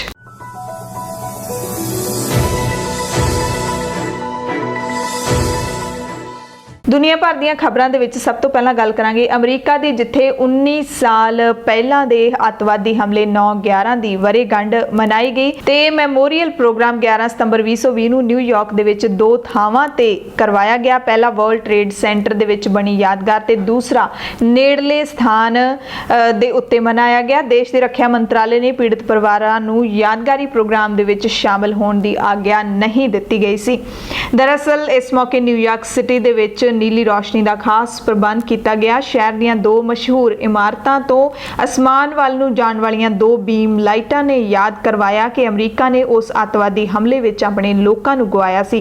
एक beam light world trade centre अते दूसरी एम्पायर स्टेट बिल्डिंग उत्ते लाई गई नीली रोशनी राही संदेश दिता गया अमरीका दे वल्लों कि यह रोशनी साडी एकता अते ताकत दी याद दिवाउंदी है। ये तस्वीरां 9/11 मैमोरीअल अते अजायब घर दे ट्विटर हैंडल उत्ते शेयर कीतियां गईयां। ट्विटर हैंडल विच लिखिया गया कि अज रात न्यूयॉर्क सिटी दे आसमान तो इस रोशनी दे जरिए असी उन्हां मासूम लोकां नूं याद करदे हां जिन्हां नूं 19 साल पहलां साडे तो खो लिया गया सी। असी हनेरे विच चमकदे हां। 11 सतंबर 2001 नूं अतवादियां ने यात्री जहाज़ां नूं मिसाइल दे रूप दे विच इस्तेमाल करदिआं मशहूर वर्ल्ड ट्रेड सेंटर अते अमेरिका दे पेंटागन नूं निशाना बनाया सी। इस नूं अमरीका दे इतिहास दा सब तो वड्डा अतवादी हमला मन्निया जांदा है ते वर्ल्ड ट्रेड दे उत्ते हमले दे विच तकरीबन 3000 लोग मारे गए सी ते इस हमले दी जिम्मेवारी ओसामा बिन लादेन ने लई सी। 2011 दे विच एबटाबाद पाकिस्तान दे विच अमरीका ने ओसामा बिन लादेन नूं मारन दा दावा भी कीता सी। अगली खबर है चीन अते भारत दे तनाव दे दरमियान चीन ने भारत नूं अरुणाचल प्रदेश विच लापता होए 5 नौजवान वापस कर दिते ने। चीन दी पीपल लिबरेशन आर्मी ने ये 5 नौजवान वापस कीते ने। अरुणाचल प्रदेश दे विच लापता होए सी। हालांकि कोई अधिकारित पुष्टि है जिहड़ी उस बारे जानकारी नहीं मिली है। शुक्रवार नूं असम दे ਦੇ ਤੇਜਪੁਰ ਦੇ ਵਿੱਚ ਰੱਖਿਆ। ਪੀਆਰਓ ਨੇ ਕਿਹਾ ਸੀ ਕਿ ਅਪਰ ਸੁਬਾਨਸਿਰੀ ਦੇ 5 ਨੌਜਵਾਨ ਜੋ ਕਿ ਅਸਲ ਕੰਟਰੋਲ ਰੇਖਾ LAC ਨੂੰ ਪਾਰ ਕਰਕੇ ਚੀਨ ਦੀ ਸਰਹੱਦ ਵਿੱਚ ਚਲੇ ਗਏ ਸੀ। ਗਲਤੀ ਦੇ ਨਾਲ ਉਹਨਾਂ ਨੂੰ 12 ਸਤੰਬਰ ਨੂੰ ਸਵੇਰੇ 9:30 ਵਜੇ PLA ਵੱਲੋਂ ਵਾਪਸ ਭੇਜ ਦਿੱਤਾ ਗਿਆ। ਕੇਂਦਰੀ ਮੰਤਰੀ ਕਿਰਨ ਰਿਜੀਜੂ ਨੇ ਵੀ ਇਸ ਸੰਬੰਧੀ ਇੱਕ ਟਵੀਟ ਕੀਤਾ ਸੀ। ਉਹਨਾਂ ਨੇ ਦੱਸਿਆ ਸੀ ਕਿ ਚੀਨੀ PLA ਨੇ ਅਰੁਣਾਚਲ ਪ੍ਰਦੇਸ਼ ਦੇ ਨੌਜਵਾਨਾਂ ਨੂੰ ਭਾਰਤੀ ਫੌਜ ਦੇ ਹਵਾਲੇ ਕਰਨ ਦੀ ਪੁਸ਼ਟੀ ਕੀਤੀ ਹੈ। 5 ਸਤੰਬਰ ਨੂੰ ਅਰੁਣਾਚਲ ਪ੍ਰਦੇਸ਼ ਦੇ ਇੱਕ ਵਿਧਾਇਕ ਨੇ ਚੀਨੀ ਸੈਨਿਕਾਂ ਵੱਲੋਂ ਆਪਣੇ ਨੌਜਵਾਨਾਂ ਨੂੰ ਨਾਲ ਲਿਜਾਣ ਦੇ ਦੋਸ਼ ਲਾਉਂਦਿਆਂ ਕੇਂਦਰ ਸਰਕਾਰ ਤੋਂ ਮਦਦ ਦੀ ਅਪੀਲ ਕੀਤੀ ਸੀ। ਇਸ ਤੋਂ ਬਾਅਦ ਭਾਰਤ ਸਰਕਾਰ ਦੀਆਂ ਕੂਟਨੀਤਿਕ ਕੋਸ਼ਿਸ਼ਾਂ ਤੋਂ ਬਾਅਦ ਇਹਨਾਂ ਨੌਜਵਾਨਾਂ ਦੀ ਵਤਨ ਵਾਪਸੀ ਹੋਈ ਹੈ, ਯਾਨੀ ਕਿ ਚੀਨ ਨੇ ਭਾਰਤ ਦੇ 5 ਨੌਜਵਾਨ ਵਾਪਸ ਕਰ ਦਿੱਤੇ ਨੇ। ਅਗਲੀ ਖਬਰ ਹੈ ਬਰਤਾਨੀਆ ਤੋਂ, ਜਿੱਥੇ 14 ਸਤੰਬਰ ਤੋਂ ਰੂਲ ਆਫ 6 ਦਾ ਨਿਯਮ ਲਾਗੂ ਹੋਣ ਜਾ ਰਿਹਾ ਹੈ। ਇਹ ਨਿਯਮ ਕਰੋਨਾ ਵਾਇਰਸ ਦੇ ਵੱਧ ਰਹੇ ਪ੍ਰਭਾਵ ਦੇ ਮੱਦੇਨਜ਼ਰ ਸਰਕਾਰ ਦੇ ਵੱਲੋਂ ਲਾਗੂ ਕੀਤਾ ਜਾ ਰਿਹਾ ਹੈ। ਇਸ ਦਾ ਮਤਲਬ ਹੈ ਕਿ 6 ਤੋਂ ਵੱਧ ਲੋਕ ਨੇ ਜਿਹੜੇ ਉਹ ਸਮੂਹਿਕ ਰੂਪ ਦੇ ਵਿੱਚ ਇਕੱਠੇ ਨਹੀਂ ਹੋ ਸਕਦੇ। ਜਨਤਕ ਥਾਵਾਂ ਤੇ ਕਿਤੇ ਵੀ 6 ਤੋਂ ਵੱਧ ਜਣੇ ਦਿਖਾਈ ਨਹੀਂ ਦੇ ਸਕਦੇ। This is called rule of 6। Britain ਦੇ ਪ੍ਰਧਾਨ ਮੰਤਰੀ ਬੋਰਿਸ ਜੌਨਸਨ ਨੇ ਇਸ ਨਿਯਮ ਦਾ ਐਲਾਨ ਕੀਤਾ ਤੇ ਇਹ ਵੀ ਸਰਕਾਰ ਨੇ ਸਖਤੀ ਦੇ ਨਾਲ ਕਿਹਾ ਕਿ ਜੋ ਵੀ ਇਸ ਨਿਯਮ ਦੀ ਉਲੰਘਣਾ ਕਰੇਗਾ ਉਸ ਤੋਂ 100 ਯੂਰੋ ਯਾਨੀ ਕਿ ਤਕਰੀਬਨ 8700 ਰੁਪਏ, ਭਾਰਤੀ ਰੁਪਏ 8700 ਬਣਦੇ ਨੇ, 100 ਯੂਰੋ ਦਾ ਜੁਰਮਾਨਾ ਜਿਹੜਾ ਵਸੂਲਿਆ ਜਾਵੇਗਾ। ਜੇ ਵਾਰ-ਵਾਰ ਇੱਕ ਵਿਅਕਤੀ ਇਸੇ ਨਿਯਮ ਦੀ ਉਲੰਘਣਾ ਕਰੇਗਾ, ਗਲਤੀ ਨੂੰ ਦੁਹਰਾਏਗਾ ਤਾਂ ਜੁਰਮਾਨਾ ਦੁੱਗਣਾ ਕਰ ਦਿੱਤਾ ਜਾਵੇਗਾ। UK ਦੀ ਸਰਕਾਰ ਇਸ ਜੁਰਮਾਨੇ ਤਹਿਤ 3200 ਯੂਰੋ ਤੱਕ ਦੀ ਵਸੂਲੀ ਹੈ ਜਿਹੜੀ ਵੱਧ ਤੋਂ ਵੱਧ ਕਰ ਸਕਦੀ ਹੈ ਤੇ ਜੇ ਕੋਈ ਵਾਰ-ਵਾਰ ਗਲਤੀ ਕਰੂਗਾ 100 ਯੂਰੋ ਘੱਟ ਤੋਂ ਘੱਟ ਹੈ ਤੇ 3200 ਯੂਰੋ ਵੱਧ ਤੋਂ ਵੱਧ ਹੈ, ਯਾਨੀ ਕਿ ਜੇ ਕੋਈ 32 ਵਾਰੀ ਇਸੇ ਗਲਤੀ ਨੂੰ ਕਰਦਾ ਹੈ ਤਾਂ 3200 ਯੂਰੋ ਵੀ ਵਸੂਲੇ ਜਾਣਗੇ। ਸਰਕਾਰ ਦੇ ਵੱਲੋਂ ਬਣਾਏ ਇਸ ਨਿਯਮ ਦੀ ਨਿੰਦਿਆ ਵੀ ਹੋ ਰਹੀ ਹੈ। 12 ਸਾਲ ਤੋਂ ਘੱਟ ਉਮਰ ਦੇ ਬੱਚਿਆਂ ਨੂੰ ਲੋਕ ਕਹਿੰਦੇ ਨੇ ਕਿ ਇਹਦੇ ਵਿੱਚ ਛੋਟ ਦਿੱਤੀ ਜਾਣੀ ਚਾਹੀਦੀ ਹੈ, ਪਰ ਬੋਰਿਸ ਜੌਨਸਨ ਦੀ ਸਰਕਾਰ ਅਜਿਹਾ ਨਹੀਂ ਮੰਨਦੀ ਤੇ ਲੋਕ ਇਸ ਦਾ ਇਸ ਕਰਕੇ ਵਿਰੋਧ ਕਰ ਰਹੇ ਨੇ ਕਿ ਹਰ ਉਮਰ ਵਰਗ ਤੇ ਇਸ ਨੂੰ ਲਾਗੂ ਨਹੀਂ ਕੀਤਾ ਜਾਣਾ ਚਾਹੀਦਾ। ਅਗਲੀ ਖਬਰ ਅਮਰੀਕਾ ਦੀ ਰਾਸ਼ਟਰਪਤੀ ਚੋਣ ਨੂੰ ਲੈ ਕੇ ਹੈ। ਅਮਰੀਕਾ ਦੀ ਡੈਮੋਕ੍ਰੈਟਿਕ ਪਾਰਟੀ ਦੇ ਮੈਂਬਰਾਂ ਨੇ ਭਾਰਤੀ ਅਮਰੀਕੀ ਵੋਟਰਾਂ ਨੂੰ ਖਿੱਚਣ ਦੇ ਲਈ ਹੁਣ ਬਾਲੀਵੁੱਡ ਫਿਲਮ ਲਗਾਨ ਦੇ ਬੇਹੱਦ ਮਸ਼ਹੂਰ ਗੀਤ ਚਲੇ ਚਲੋ ਦਾ ਵੀਡੀਓ ਰੀਮਿਕਸ ਰਿਲੀਜ਼ ਕੀਤਾ ਹੈ। ਇਹ ਨਵਾਂ ਹੀਲਾ ਸਿਰਫ ਰਾਸ਼ਟਰਪਤੀ ਚੋਣਾਂ ਦੇ ਵਿੱਚ ਖੜੇ ਡੈਮੋਕ੍ਰੈਟਿਕ ਦੇ ਉਮੀਦਵਾਰ ਜਿਹੜੇ ਜੋ ਬਿਡੇਨ ਅਤੇ ਕਮਲਾ ਹੈਰਿਸ ਦੇ ਹਮਾਇਤੀ ਰਿਪਬਲਿਕਨ ਟਰੰਪ ਪੈਂਸ ਦੀ ਜੋੜੀ ਨੂੰ ਟੱਕਰ ਦੇਣ ਦੇ ਲਈ ਕੀਤਾ ਗਿਆ। ਬਾਲੀਵੁੱਡ ਦੇ ਇਸ ਗੀਤ ਨੂੰ ਇਸ ਤਰੀਕੇ ਨਾਲ ਬਣਾਇਆ ਗਿਆ ਕਿ ਇਹਦੀਆਂ ਲਾਈਨਾਂ ਬਣੀਆਂ ਨੇ ਹੁਣ ਚਲੇ ਚਲੋ ਬਿਡੇਨ ਕੋ ਵੋਟ ਦੋ, ਬਿਡੇਨ ਕੀ ਜੀਤ ਹੋ ਉਨਕੀ ਹਾਰ ਹੋ। ਇਹ ਰੀਮਿਕਸ ਗੀਤ ਦੇ ਜਿਹੜੇ ਬੋਲ ਹੈਗੇ ਨੇ ਤੇ ਇਸ ਗੀਤ ਨੂੰ ਬਾਲੀਵੁੱਡ ਗਾਇਕ ਤਿਤਲੀ ਬੈਨਰਜੀ ਨੇ ਗਾਇਆ। ਅਗਲੀ ਖਬਰ ਆਸਟ੍ਰੇਲੀਆ ਤੋਂ ਹੈ, ਜਿੱਥੇ ਸੂਬੇ ਕੁਈਨਜ਼ਲੈਂਡ ਦੇ ਸ਼ਹਿਰ ਬ੍ਰਿਸਬਨ ਦੇ ਵਿੱਚ 11 ਸਤੰਬਰ ਨੂੰ 4 ਨੌਜਵਾਨਾਂ ਦੇ ਵੱਲੋਂ ਲੁੱਟ-ਖਸੁੱਟ ਦੇ ਇਰਾਦੇ ਦੇ ਨਾਲ ਇੱਕ ਪੰਜਾਬੀ ਨੌਜਵਾਨ ਤੇਜਿੰਦਰ ਸਿੰਘ ਦੀ ਬੇਰਹਿਮੀ ਦੇ ਨਾਲ ਕੁੱਟਮਾਰ ਕੀਤੀ ਗਈ। ਜ਼ਖਮੀ ਹਾਲਤ ਦੇ ਵਿੱਚ ਤੇਜਿੰਦਰ ਨੇ ਦੱਸਿਆ ਕਿ ਉਹ ਸਵੇਰੇ 5:45 ਵਜੇ ਜਦੋਂ ਕੰਮ ਲਈ ਨਿਕਲਿਆ ਤਾਂ ਹਮਲਾਵਰਾਂ ਨੇ ਚਾਕੂ ਦਿਖਾ ਕੇ ਉਸ ਦੇ ਕੋਲੋਂ ਨਕਦੀ ਤੇ ਹੋਰ ਕੀਮਤੀ ਸਮਾਨ ਦੀ ਮੰਗ ਕਰਕੇ ਕੁੱਟਮਾਰ ਕਰਨੀ ਸ਼ੁਰੂ ਕਰ ਦਿੱਤੀ। ਹਮਲਾਵਰਾਂ ਦੇ ਵਿੱਚ ਇੱਕ ਲੜਕੀ ਵੀ ਸ਼ਾਮਲ ਸੀ। ਉਹਨਾਂ ਨੇ ਤੇਜਿੰਦਰ ਦੀ ਅੱਖ ਅਤੇ ਜੁਬਾੜੇ ਉੱਤੇ ਗੰਭੀਰ ਸੱਟਾਂ ਮਾਰੀਆਂ ਤੇ ਫਰਾਰ ਹੋ ਗਈ। ਪੁਲਿਸ ਦੇ ਵੱਲੋਂ ਇਸ ਦੀ ਤਫਤੀਸ਼ ਕੀਤੀ ਜਾ ਰਹੀ ਹੈ। ਰੂਸ ਦੇ ਰਾਸ਼ਟਰਪਤੀ ਵਲਾਦੀਮੀਰ ਪੁਤਿਨ ਨੂੰ ਸਰਬੀਆ ਦੇ ਰਾਸ਼ਟਰਪਤੀ ਅਲੈਗਜ਼ੈਂਡਰ ਵੂਚਿਚ ਤੋਂ ਮਾਫੀ ਮੰਗਣੀ ਪਈ ਹੈ, ਯਾਨੀ ਕਿ ਇੱਕ ਵੱਡੇ ਮੁਲਕ ਦੇ ਰਾਸ਼ਟਰਪਤੀ ਨੇ ਇੱਕ ਛੋਟੇ ਜਿਹੇ ਮੁਲਕ ਦੇ ਰਾਸ਼ਟਰਪਤੀ ਤੋਂ ਮਾਫੀ ਮੰਗੀ ਹੈ। ਰੂਸ ਨੇ ਰਾਸ਼ਟਰਪਤੀ ਪੁਤਿਨ ਦੇ ਮਾਫੀ ਮੰਗਣ ਦੀ ਗੱਲ ਦੀ ਪੁਸ਼ਟੀ ਵੀ ਕੀਤੀ ਹੈ। ਦਰਅਸਲ ਰੂਸ ਦੇ ਵਿਦੇਸ਼ ਮੰਤਰਾਲੇ ਦੇ ਬੁਲਾਰੇ ਮਰੀਆ ਜ਼ਖਾਰੋਵਾ ਨੇ ਫੇਸਬੁੱਕ ਤੇ ਰਾਸ਼ਟਰਪਤੀ ਵੂਚਿਚ ਅਤੇ ਅਮਰੀਕੀ ਰਾਸ਼ਟਰਪਤੀ ਡੋਨਾਲਡ ਟਰੰਪ ਦੀ ਇੱਕ ਫੋਟੋ ਪੋਸਟ ਕੀਤੀ ਸੀ, ਜਿਸ ਦੇ ਥੱਲੇ ਅਭਿਨੇਤਰੀ ਸ਼ਿਰਾਨ ਸਟੋਨ ਦੀਆਂ ਟੰਗਾਂ ਦੀ ਤਸਵੀਰ ਲਾਈ ਗਈ ਸੀ, ਯਾਨੀ ਕਿ ਫੋਟੋ ਐਡਿਟ ਕੀਤੀ ਗਈ ਸੀ। ਅਭਿਨੇਤਰੀ ਦੀਆਂ ਲੱਤਾਂ ਦੀ ਇਹ ਆਪੱਤੀਜਨਕ ਜਿਹੜੀ ਸਕਰੀਨਸ਼ਾਟ ਸੀਗਾ ਉਹ ਫਿਲਮ ਬੇਸਿਕ ਇਨਸਟਿੰਕਟ ਤੋਂ ਲਿਆ ਗਿਆ ਸੀ, ਜੋ ਪਹਿਲਾਂ ਵੀ ਕਾਫੀ ਵਿਵਾਦਾਂ ਦੇ ਵਿੱਚ ਰਿਹਾ ਸੀ। ਇਸ ਪੋਸਟ ਦੇ ਵਿੱਚ ਮਰੀਆ ਨੇ ਲਿਖਿਆ ਸੀ ਕਿ ਅਜਿਹਾ ਲੱਗਦਾ ਜਿਵੇਂ ਰਾਸ਼ਟਰਪਤੀ ਵੂਚਿਚ ਤੋਂ ਰਾਸ਼ਟਰਪਤੀ ਟਰੰਪ ਕੁਝ ਪੁੱਛਗਿੱਛ ਕਰ ਰਹੇ ਨੇ। ਜੇ ਤੁਹਾਨੂੰ ਵਾਈਟ ਹਾਊਸ ਵਿੱਚ ਬੁਲਾਇਆ ਜਾਵੇ ਪਰ ਤੁਹਾਡੀ ਕੁਰਸੀ ਇਸ ਤਰ੍ਹਾਂ ਰੱਖੀ ਜਾਵੇ ਕਿ ਤੁਹਾਨੂੰ ਕਿਸੇ ਜਾਂਚ ਦੇ ਲਈ ਬੁਲਾਇਆ ਗਿਆ ਹੋਵੇ ਤਾਂ ਬਿਹਤਰ ਹੈ ਤੁਸੀਂ ਦੂਸਰੀ ਤਸਵੀਰ ਦੀ ਤਰ੍ਹਾਂ ਬੈਠ ਜਾਓ, ਚਾਹੇ ਤੁਸੀਂ ਕੋਈ ਵੀ ਹੋਵੋ ਪਰ ਗੱਲ ਮੰਨ ਕੇ ਦੇਖਿਓ। ਇਸ ਪੋਸਟ ਦੇ ਉੱਤੇ ਕਾਫੀ ਚਰਚਾ ਹੋਈ ਸੀ, ਇਸ ਨੂੰ ਆਪੱਤੀਜਨਕ ਪੋਸਟ ਮੰਨਿਆ ਗਿਆ। ਉਸ ਤੋਂ ਬਾਅਦ ਮਰੀਆ ਨੇ ਵੀ ਮਾਫੀ ਮੰਗ ਲਈ ਸੀ ਤੇ ਉਸਨੇ ਕਿਹਾ ਸੀ ਕਿ ਮੇਰੀ ਟਿੱਪਣੀ ਨੂੰ ਗਲਤ ਤਰੀਕੇ ਦੇ ਨਾਲ ਦੇਖਿਆ ਗਿਆ। ਉਹਨਾਂ ਦਾ ਸਪਸ਼ਟੀਕਰਨ ਸੀ ਕਿ ਮੇਰਾ ਨਿਸ਼ਾਨਾ ਅਮਰੀਕਾ ਦੇ ਘਮੰਡ ਤੇ ਸੀ, ਨਾ ਕਿ ਸਰਬੀਆ ਦੇ ਰਾਸ਼ਟਰਪਤੀ ਦੇ ਉੱਤੇ। ਤੇ ਉਸ ਤੋਂ ਬਾਅਦ ਰੂਸ ਦੇ ਰਾਸ਼ਟਰਪਤੀ ਨੇ ਵੀ ਦਾਅਵਾ ਕੀਤਾ ਹੈ ਕਿ ਉਹਨਾਂ ਨੇ ਵੀ ਸਰਬੀਆ ਦੇ ਰਾਸ਼ਟਰਪਤੀ ਤੋਂ ਮਾਫੀ ਮੰਗੀ ਹੈ। ਅੱਗੇ कोरोना वायरस ਦੇ ਨਾਲ ਜੁੜੀ ਖਬਰ ਹੈ। कोरोना वायरस ਆਇਆ ਕਿੱਥੋਂ? ਇਹ ਵੱਡਾ ਸਵਾਲ ਹੈ। ਹਾਲੇ ਤੱਕ ਇਸ ਦੀ ਜਾਂਚ ਹੈ ਜਿਹੜੀ ਉਹ ਸਿਰੇ ਨਹੀਂ ਲੱਗ ਸਕੀ। WHO ਨੇ ਵੀ ਆਪਣੀ ਟੀਮ ਕਹਿੰਦੇ ਭੇਜੀ ਹੋਈ ਹੈ ਚੀਨ ਦੇ ਵਿੱਚ, ਪਰ ਹਾਲੇ ਤੱਕ ਕੁਝ ਵੀ ਸਾਹਮਣੇ ਨਹੀਂ ਆਇਆ। ਇਸ ਦਰਮਿਆਨ ਚੀਨ ਤੋਂ ਹੀ ਇੱਕ ਖਬਰ ਆ ਰਹੀ ਹੈ। ਚੀਨ ਦੀ ਇੱਕ ਮਹਿਲਾ ਵਾਇਰੋਲੋਜਿਸਟ ਡਾਕਟਰ ਲੀ ਮੈਂਗ ਯਾਨ ਨੇ ਦਾਅਵਾ ਕੀਤਾ ਹੈ, ਫੌਕਸ ਨਿਊਜ਼ ਨੂੰ ਦੱਸਿਆ ਹੈ ਕਿ ਕੋਰੋਨਾ ਵਾਇਰਸ ਹੈ ਜਿਹੜਾ ਉਹ ਮਨੁੱਖ ਵੱਲੋਂ ਬਣਾਇਆ ਗਿਆ ਵਾਇਰਸ ਹੈ। ਮੈਂ ਦਾਅਵੇ ਨਾਲ ਕਹਿ ਸਕਦੀ ਹਾਂ ਕਿ ਇਹ ਚੀਨ ਵੱਲੋਂ ਬਣਾਇਆ ਗਿਆ ਮਨੁੱਖੀ ਵਾਇਰਸ ਹੈ। ਮੇਰੇ ਕੋਲ ਇਸ ਗੱਲ ਦੇ ਸਬੂਤ ਨੇ ਤੇ ਮੈਂ ਇਸ ਨੂੰ ਸਾਬਿਤ ਕਰਾਂਗੀ। ਇਹ ਇੱਕ ਵੱਡਾ ਖੁਲਾਸਾ ਕਰਨ ਵਾਲੀ ਖਬਰ ਹੈ। ਚੀਨੀ ਸਰਕਾਰ ਦੀ ਧਮਕੀ ਤੋਂ ਬਾਅਦ ਲੀ ਨੇ ਆਪਣਾ ਪਾਸਪੋਰਟ ਅਤੇ ਪਰਸ ਆਪਣੇ ਕੋਲ ਰੱਖਿਆ ਅਤੇ ਅਜੀਜ਼ਾਂ ਨੂੰ ਛੱਡ ਕੇ 28 ਅਪ੍ਰੈਲ ਨੂੰ ਅਮਰੀਕਾ ਲਈ ਰਵਾਨਾ ਹੋ ਗਈ ਸੀ। ਉਦੋਂ ਤੋਂ ਉਹ ਅਮਰੀਕਾ ਦੇ ਵਿੱਚ ਹੀ ਰਹਿ ਰਹੀ ਹੈ। ਲੀ ਦਾ ਕਹਿਣਾ ਹੈ ਜੇ ਉਹ ਚੀਨ ਦੇ ਵਿੱਚ ਹੀ ਰਹਿੰਦੀ ਤਾਂ ਸਰਕਾਰ ਉਸ ਨੂੰ ਗ੍ਰਿਫਤਾਰ ਕਰ ਲੈਂਦੀ, ਉਸ ਨੂੰ ਜੇਲ੍ਹ ਵਿੱਚ ਸੁੱਟ ਦਿੰਦੀ ਤੇ ਇਸ ਤੋਂ ਹੋਰ ਵੀ ਕੁਝ ਬਦਤਰ ਕਰ ਸਕਦੀ ਸੀ। ਚੀਨੀ ਸਰਕਾਰ ਉਸ ਨੂੰ ਅਲੋਪ ਵੀ ਕਰ ਸਕਦੀ ਸੀ। ਲੀ ਇਮਿਊਨੋਲੋਜੀ ਦੇ ਵਿੱਚ ਮਾਹਿਰ ਹੈ। ਲੀ ਮੈਂਗ ਯਾਨ ਨੂੰ ਚੀਨੀ ਸਰਕਾਰ ਨੇ ਧਮਕੀ ਵੀ ਦਿੱਤੀ ਸੀ, ਇਸ ਦੀ ਵੀ ਜਾਣਕਾਰੀ ਦਿੱਤੀ ਹੈ ਲੀ ਦੇ ਵੱਲੋਂ। ਲੀ ਮੈਂਗ ਨੇ ਕਿਹਾ ਕਿ ਕੋਰੋਨਾ ਵਾਇਰਸ ਹੈ ਜਿਹੜਾ ਉਹ ਵੁਹਾਨ ਦੀ ਮੱਛੀ ਮਾਰਕੀਟ ਤੋਂ ਨਹੀਂ ਪੈਦਾ ਹੋਇਆ, ਕਿਉਂਕਿ ਮੱਛੀ ਮਾਰਕੀਟ ਇੱਕ ਸਮੋਕ ਸਕਰੀਨ ਹੈ, ਜਦੋਂ ਕਿ ਵਾਇਰਸ ਕੁਦਰਤ ਦੀ ਦੇਣ ਨਹੀਂ ਹੈ। ਉਸ ਸਮੇਂ ਜਦੋਂ ਪੁੱਛਿਆ ਗਿਆ ਜੇ ਵਾਇਰਸ ਵੁਹਾਨ ਦੇ ਮੀਟ ਮਾਰਕੀਟ ਤੋਂ ਨਹੀਂ ਆਇਆ ਤਾਂ ਇਹ ਕਿਵੇਂ ਪੈਦਾ ਹੋਇਆ, ਤਾਂ ਫਿਰ ਲੀ ਮੈਂਗ ਨੇ ਕਿਹਾ ਕਿ ਖਤਰਨਾਕ ਵਾਇਰਸ ਵੁਹਾਨ ਦੀ ਲੈਬ ਤੋਂ ਆਇਆ ਤੇ ਮਨੁੱਖ ਵੱਲੋਂ ਬਣਾਇਆ ਗਿਆ। ਲੀ ਮੈਂਗ ਨੇ ਇਸ ਦਾ ਥੋੜਾ ਜਿਹਾ ਅੱਗੇ ਹੋਰ ਵੀ ਡਿਟੇਲ ਦੇ ਵਿੱਚ ਦੱਸਿਆ ਕਿ ਇਸ ਵਾਇਰਸ ਦਾ ਜੀਨੋਮ ਹੈ ਜਿਹੜਾ ਉਹ ਮਨੁੱਖੀ ਫਿੰਗਰਪ੍ਰਿੰਟ ਦੀ ਤਰ੍ਹਾਂ ਹੈ। ਇਸ ਦੇ ਆਧਾਰ ਤੇ ਮੈਂ ਸਾਬਿਤ ਕਰਾਂਗੀ ਕਿ ਮਨੁੱਖ ਵੱਲੋਂ ਬਣਾਇਆ ਵਾਇਰਸ ਹੈ। ਉਹਨੇ ਕਿਹਾ ਕਿ ਕਿਸੇ ਵੀ ਵਾਇਰਸ ਦੇ ਵਿੱਚ ਮਨੁੱਖੀ ਫਿੰਗਰਪ੍ਰਿੰਟ ਦੀ ਮੌਜੂਦਗੀ ਇਹ ਦੱਸਣ ਲਈ ਕਾਫੀ ਹੁੰਦੀ ਹੈ ਕਿ ਇਹ ਮਨੁੱਖ ਵੱਲੋਂ ਹੀ ਕ੍ਰੀਏਟ ਕੀਤਾ ਗਿਆ। ਅਗਲੀ ਖਬਰ ਨਿਊਜ਼ੀਲੈਂਡ ਤੋਂ ਹੈ, ਜਿੱਥੇ ਕੋਰੋਨਾ ਵਾਇਰਸ ਦਾ ਮੁੜ ਤੋਂ ਅਸਰ ਦਿਖਾਈ ਦਿੱਤਾ ਸੀ ਤਾਂ ਨਿਊਜ਼ੀਲੈਂਡ ਦੇ ਸਭ ਤੋਂ ਵੱਡੇ ਸ਼ਹਿਰ ਆਕਲੈਂਡ ਦੇ ਵਿੱਚ ਲਾਕਡਾਊਨ ਲਾਇਆ ਗਿਆ ਸੀ ਤੇ ਹੁਣ ਆਕਲੈਂਡ ਦੇ ਵਿੱਚ ਲੋਕਾਂ ਨੇ ਰੈਲੀ ਕੱਢੀ ਹੈ। ਸੋਸ਼ਲ ਡਿਸਟੈਂਸਿੰਗ ਦੇ ਜਿਹੜੇ ਨਿਯਮ ਲਾਗੂ ਕੀਤੇ ਗਏ ਨੇ ਆਕਲੈਂਡ ਦੇ ਵਿੱਚ ਸਰਕਾਰ ਦੇ ਵੱਲੋਂ, ਤਾਂ ਉਸ ਦੇ ਖਿਲਾਫ ਲੋਕਾਂ ਨੇ ਰੈਲੀ ਕੱਢੀ। ਆਕਲੈਂਡ ਸਿਟੀ ਦੇ ਵਿੱਚ ਇਹ ਨਿਊਜ਼ੀਲੈਂਡ ਦਾ ਸਭ ਤੋਂ ਵੱਡਾ ਜਿਹੜਾ ਸ਼ਹਿਰ ਹੈ ਤੇ ਵੱਡੀਆਂ ਜਿਹੜੀਆਂ ਰੈਲੀਆਂ ਹੁਣ ਉੱਥੇ ਸਰਕਾਰ ਦੇ ਇਸ ਫੈਸਲੇ ਦੇ ਖਿਲਾਫ ਕੱਢੀਆਂ ਜਾ ਰਹੀਆਂ ਨੇ। ਹਾਲਾਂਕਿ ਨਿਊਜ਼ੀਲੈਂਡ ਦੁਨੀਆ ਦਾ ਸਭ ਤੋਂ ਪਹਿਲਾ ਮੁਲਕ ਬਣਿਆ ਸੀ ਜਿਸ ਨੇ ਕੋਰੋਨਾ ਵਾਇਰਸ ਖਤਮ ਹੋਣ ਦਾ ਦਾਅਵਾ ਕੀਤਾ ਸੀ, ਪਰ 102 ਦਿਨਾਂ ਤੋਂ ਬਾਅਦ ਨਿਊਜ਼ੀਲੈਂਡ ਦੇ ਵਿੱਚ ਫਿਰ ਮੁੜ ਤੋਂ ਕੁਝ ਕੇਸ ਸਾਹਮਣੇ ਆਏ ਸੀ। ਅਗਲੀ ਖਬਰ ਕੈਨੇਡਾ ਤੋਂ ਹੈ, ਜਿੱਥੇ ਸਾਬਕਾ MP ਰਾਜਵਿੰਦਰ ਸਿੰਘ ਗਰੇਵਾਲ ਉਰਫ ਰਾਜ ਗਰੇਵਾਲ ਦੇ ਖਿਲਾਫ ਅਪਰਾਧਿਕ ਜ਼ਾਬਤਾ ਦੀ ਧਾਰਾ ਤਹਿਤ ਇਲਜ਼ਾਮ ਲਾਏ ਗਏ ਨੇ। ਇਲਜ਼ਾਮ ਲੱਗੇ ਨੇ ਕਿ ਉਸਨੇ ਆਪਣੇ ਨਿੱਜੀ ਕਰਜ਼ਿਆਂ ਦੇ ਬਾਰੇ ਜਾਣਕਾਰੀ ਕਮਿਸ਼ਨਰ ਨੂੰ ਸਹੀ ਰੂਪ ਦੇ ਵਿੱਚ ਨਹੀਂ ਦਿੱਤੀ। ਇਲਜ਼ਾਮ ਲੱਗੇ ਨੇ ਕਿ ਗਰੇਵਾਲ ਨੇ ਆਪਣੇ ਦਫ਼ਤਰ ਦੇ ਲਈ ਲੋਨ ਹੈ ਜਿਹੜਾ ਉਹ ਲਿਆ ਸੀ, ਕਰਜ਼ਾ ਲਿਆ ਸੀ, ਪਰ ਉਸ ਨੂੰ ਆਪਣੇ ਨਿੱਜੀ ਕੰਮਾਂ ਦੇ ਲਈ ਰਾਜ ਗਰੇਵਾਲ ਨੇ ਵਰਤਿਆ, ਨਿੱਜੀ ਲਾਭ ਦੇ ਲਈ ਵਰਤਿਆ। ਗਰੇਵਾਲ ਵੱਲੋਂ ਧੋਖਾਧੜੀ ਦੀ ਸ਼ੁਰੂਆਤ ਸਤੰਬਰ 2017 ਦੇ ਵਿੱਚ ਕੀਤੀ ਗਈ ਸੀ, ਜਦੋਂ RCMP ਨੇ ਗਰੇਵਾਲ ਦੇ ਕਾਰਜਕਾਰੀ ਸਮੇਂ ਦੌਰਾਨ ਸ਼ੱਕੀ ਲੈਣ ਦੇਣ ਸੰਬੰਧੀ ਕੈਨੇਡਾ ਦੇ ਵਿੱਤੀ ਲੈਣ ਦੇਣ ਅਤੇ ਫਿਨਟ੍ਰੈਕ ਵੱਲੋਂ ਸਰਗਰਮ ਖੁਲਾਸੇ ਕੀਤੇ ਗਏ ਸੀ।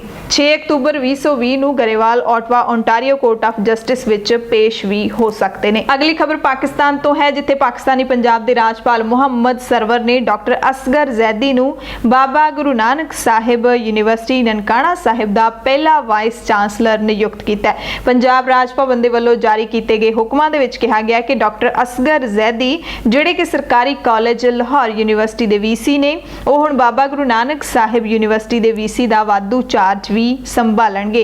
ਇਮਰਾਨ ਖਾਨ ਦੀ ਸਰਕਾਰ ਨੇ ਸ਼੍ਰੀ ਗੁਰੂ ਨਾਨਕ ਸਾਹਿਬ ਦੇ 550 ਸਾਲਾ ਪ੍ਰਕਾਸ਼ ਪੁਰਬ ਮੌਕੇ ਲਾਹੌਰ ਦੇ ਵਿੱਚ ਬਾਬਾ ਗੁਰੂ ਨਾਨਕ ਯੂਨੀਵਰਸਿਟੀ ਸਥਾਪਿਤ ਕਰਨ ਦਾ ਐਲਾਨ ਕੀਤਾ ਸੀ। ਪੰਜਾਬ, ਭਾਰਤ ਅਤੇ ਦੁਨੀਆ ਭਰ ਦੇ ਪ੍ਰਾਈਮ ਟਾਈਮ ਦੇ ਵਿੱਚ ਤੁਹਾਡੇ ਸਭ ਤੋਂ ਇਜਾਜ਼ਤ ਚਾਹੁੰਦੇ ਆ। ਤੁਸੀਂ ਸਾਰੇ ਆਪਣਾ ਧਿਆਨ ਰੱਖਿਓ, ਸਾਵਧਾਨੀਆਂ ਦੀ ਪਾਲਣਾ ਕਰਦੇ ਰਹੋ, ਡਰਨਾ ਨਹੀਂ, ਘਬਰਾਉਣਾ ਨਹੀਂ, ਆਪਣੇ ਕੰਮਕਾਰ ਜ਼ਰੂਰ ਕਰਦੇ ਰਹੋ ਤੇ ਜਿਹੜੇ ਜੁਰਮਾਨੇ ਵੱਡੇ ਵੱਡੇ ਲਾਏ ਗਏ ਨੇ ਉਹਨਾਂ ਤੋਂ ਜ਼ਰੂਰ ਬਚ ਕੇ ਰਹੋ, ਲੋੜਵੰਦਾਂ ਦੀ ਮਦਦ ਕਰਦੇ ਰਹੋ। ਧੰਨਵਾਦ।